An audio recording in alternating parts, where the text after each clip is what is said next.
Hi everyone. Just to start, while my presentation comes up, we do a lot of work with schools in the area of critical and creative thinking, actually in the area of the 4 Cs, but obviously being an ICT innovation centre, technology is a very important enabler for what we do. So I just thought I would do in this 5 minutes is give you a little bit of a foundation for why we do what we do. And I did find it quite difficult just focusing on critical and creative thinking, because I guess in all that we do, the work we do at the centre involves all of the 4 Cs. Is this working? Yeah. And not just critical and creative thinking. So a little bit like Bianca, it diverges a little bit beyond these two. One of the reports that we find quite foundational to a lot of the work we do is this Future Schools workforce. Has anyone seen this? It's for the year 2020, which is about 4 years away, so it's creeping up very quickly. It's a body of research that looked at drivers that are changing our world and the skills that our future employees need in order to be successful.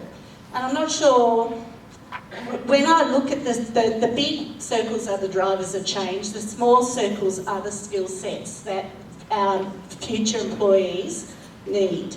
And if you look at them, particularly if you look at, you've got novel and adaptive thinking, computational thinking, which is what we just did a little bit of, and the other important skill that I want to focus on in our session this afternoon, after morning tea, is the design mindset. It is really important for teachers to have a design mindset, particularly when you're designing student learning. And we're looking at incorporating many of these skills within the learning that we do design for our students. Again, another report that is very highly regarded report. It's called the New Horizon Report, comes out every year for K-12 education. And it is put together by a global consortium of educators, and there are Australians on the consortium. And I've just got a summary of the last 3 years, and just not long ago the preview for this year has just come out. So the bigger text, they're sort of technologies that are on the near horizon that will impact education within the next 1 to 2 years. And it's very interesting. You can see that BYOD, which I'm sure you're all very familiar with, is no longer on the 2016 horizon, because it's here. It's in our schools. It's no longer something that is going to happen. It has happened.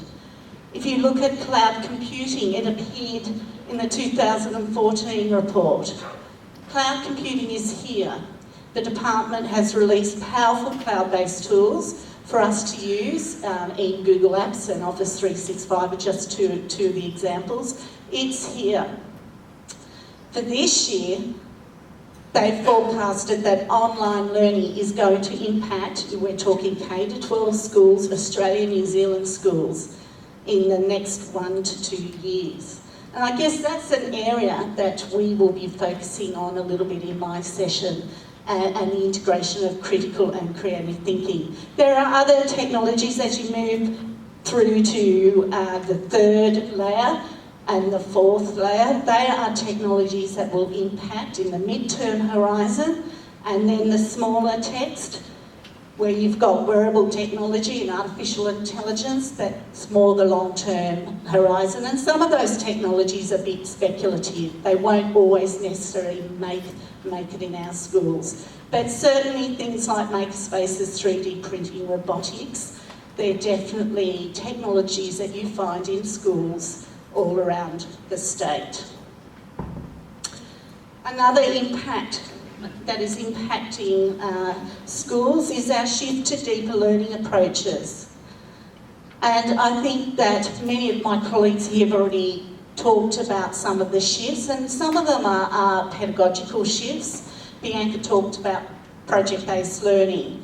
And you know, there is a shift that is impacting what's happening in schools at the moment and in the near-term future. Technology has already been important. It has been a focus for a long time by our government and our education department. Unfortunately, I think the focus has been more on technology rather than pedagogy, but it is changing our world. And the integration, the meaningful integration of technology into teaching and learning is critical.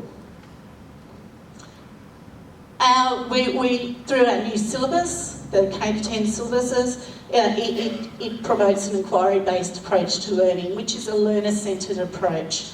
Many of you are already adopting those approaches in your classroom, but it is really important that as we are designing learning, and we're designing learning for physical and digital spaces, virtual spaces, that they are learner-centred. Again, this is not new, I think, in education. The shift from consumers to creators is ongoing, and many of you are already doing that and have been doing that for a long time. But getting your students to create content, not just consume it, is critical. And I have got the wind-up signal, so I'm just going to quickly flash through the next few slides.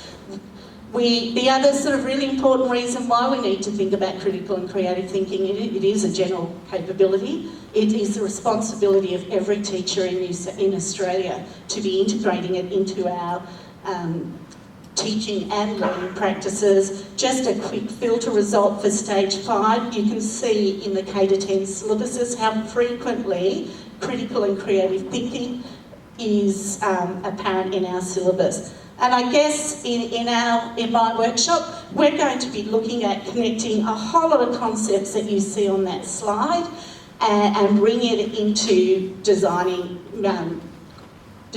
digital learning for your students. Thank you.